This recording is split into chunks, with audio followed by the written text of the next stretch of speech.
The sirens are gone. They distracted me for a minute, and I was like, wait, what was I talking about? And I had to stop and pause and think. I plan out exactly what I'm going to talk about, and I come in and I teach you, I don't read to you. So, we were talking about this, and we were talking about how it doesn't help you. In fact, minimum wage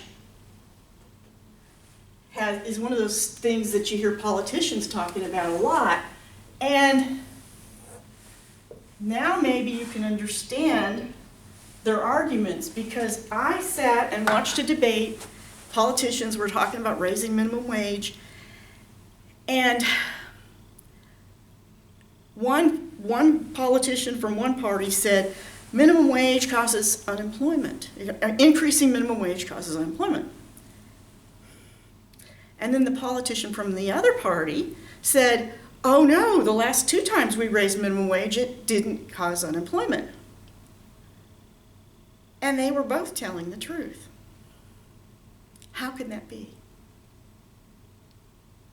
Well, it depends on where minimum wage is, doesn't it? I told you that minimum wage was below the equilibrium wage. So when they changed it from $5.15 or $5.35 and they raised it to $6.35, it was still below equilibrium, which meant it had no effect, which meant it didn't cause unemployment. In fact, nobody had paid any attention to it. And I believe there was at least 2 increases going from 5 to, late high 5s, like 5.85, and then to 6.35, and then I don't even know where it's at now. I'm going to have to look that one up. And so the politician who said the last couple times it happened, there was no unemployment, was telling the truth. What about the politician who said if you raise minimum wage, it will raise unemployment?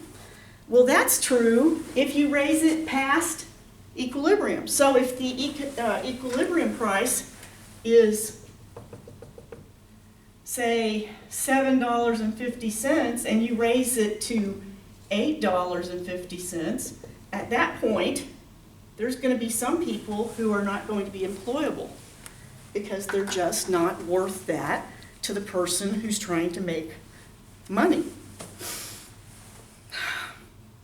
And I think about my Uncle Richard. He was born in the 1930s, 1935, and that was a time when if you were not progressing well in school and something wasn't developing, nobody knew what to do. And so he failed first grade twice and he dropped out of second grade.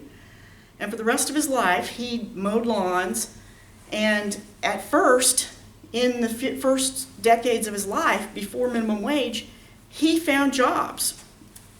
He worked at the feed store that was right next to the train tracks, and when they dropped off feed, he'd put it in bags, feed for various different farm animals and dogs and rabbits, and that's what he did. He shoveled feed into bags because he couldn't do anything else.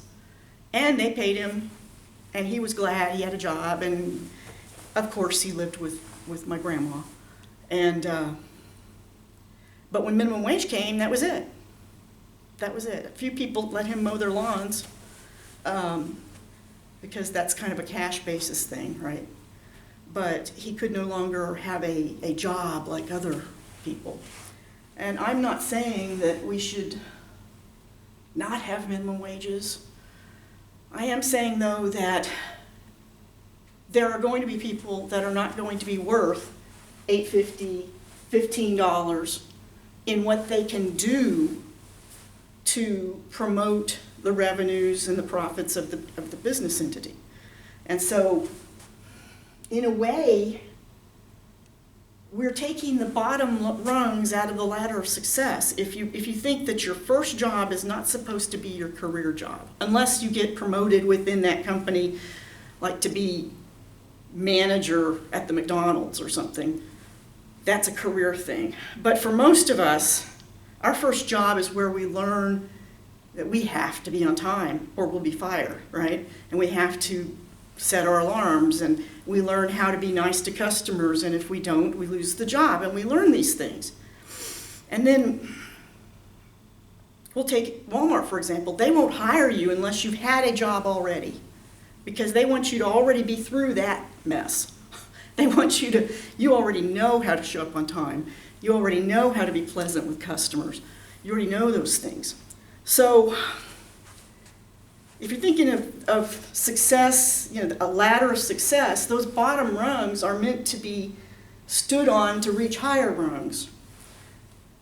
And the problem with saying that now you can't start at, $5 an hour or $7 an hour, now you have to be worth $15 an hour, it's basically they're just hammering, taking a sledgehammer to the bottom rungs of the ladder, and people are having to start above where they haven't learned those things that slow you down and keep you from producing revenues and for the employer.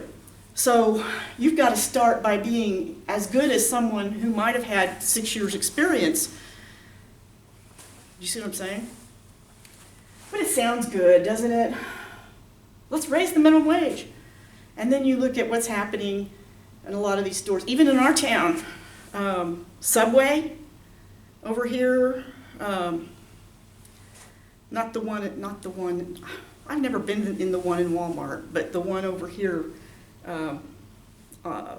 across from McDonald's and stuff. They have that little robot that when you order, you pay and everything, and all that you have to do when you pull up to the window is they give you your sandwich and go, right? So they've eliminated a lot of workforce because it's cheaper. So there you go, price floors. Could you get it right on a test if I put the minimum wage or the price floor above or below equilibrium? And I said, what effect does it have below? None, right? Above, surplus. Now that's the same thing with farm price supports. If we tell the markets you can't sell milk for below a certain price, and if that price support is above the equilibrium price for milk, you're going to have a surplus of milk. And in years when we've done that, we've had to store surplus milk, usually in the form of butter or cheese, and then the cheese was distributed through food programs for the impoverished. Now, what's interesting to me is I actually kind of approve of keeping a surplus of food, because you never know when you're going to have that, volcano blow up on the other side of the world and have a summer that's cold and a bad harvest, and it's kind of nice to know that somewhere there's warehouses full of cheese or extra corn or something, grain in storage. But that's sort of a side effect of this.